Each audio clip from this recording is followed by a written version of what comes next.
So it's consistency. You have to have consistency of testing. And by that I mean you need to do the exact same thing at the exact same time, ideally on the exact day each week or each month to get a consistent or reliable measure. For example, if the very first time you step onto a BIA device is at 9 a.m. on a Monday morning after having a Sunday rest day and you're in a fasted state, you haven't had breakfast, you haven't had any caffeine, you've been to the toilet and you do your test, you'll get a result. Now, if you come back and do your BIA on a Friday afternoon after a long work week, post-workout, with a full stomach, absolutely, positively, you'll get a different result. And that could be several percentages out. Now, that'll be the same whether it's a BIA, a bod pod, a DEXA, skin folds, whatever.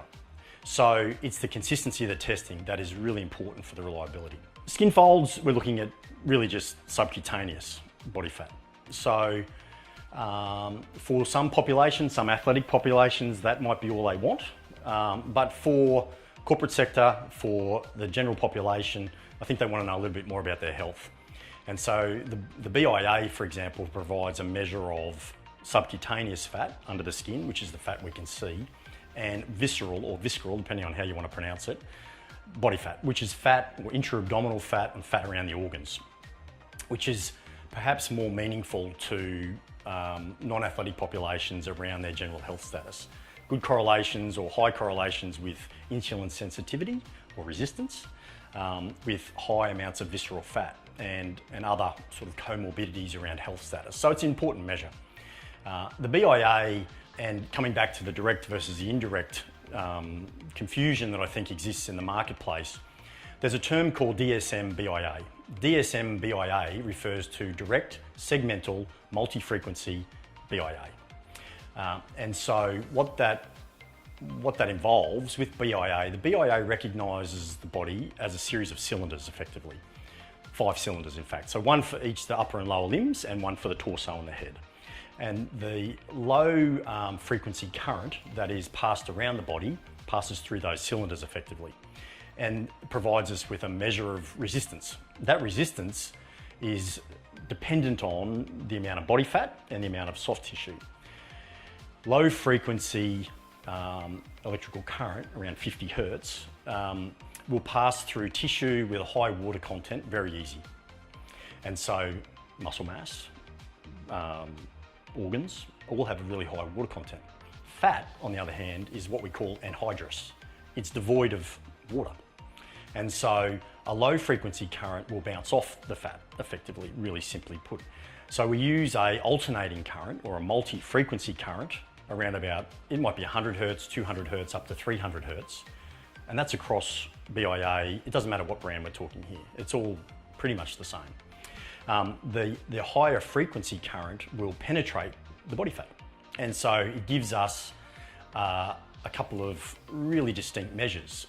Total body water, so hydration status is important, intracellular and extracellular water, which enables the determination of lean tissue and soft tissue, and body fat. And so when we hear the term direct measurement, it's not direct measurement, it's an indirect measure that is industry standard, that is consistent across all other forms of body composition analysis. The only true direct measurement of body fat is post-mortem. Yeah. And so I think that covers some of the confusion around the testing itself in terms of the day-to-day. But I sort of stress again, it's the consistency of the testing that's key to the results. If I was to be asked for a recommendation, you know, how should you do it? When should you do it? Well, in a perfect world, you want consistency. So most people, a lot of people don't train on weekends, or a lot of people have Sunday as their rest day. So in a perfect world, you would probably come in on a Monday morning at 7 a.m, something like that, fasted, empty bladder, haven't trained for 24 hours or so, no caffeine, and you would do your test. And if you do that every week, fantastic. Now, clearly that's not possible for a lot of people. They have to work, they have other commitments and so on. So it might be, an alternate might be for an individual who has Saturday free. So they can come in on a Saturday morning, same deal. You want to be fasted, you want to have an empty bladder, You don't want to have had caffeine, these sort of things. So you want to be hydrated. And so you might do it on a Saturday morning before your workout. You don't want to do it after your workout. It'll affect your hydration status and that'll affect your result. And the reason you would do that is for that consistency, because if you were to do it post-workout, workouts change, right? Day-to-day change in workouts. So unless you're able to do the exact same workout on the exact same day, at the exact same time, you're going to limit your results. And again, it doesn't matter whether it's DEXA, BOD POD, BIA, skin folds, it's all going to be variable.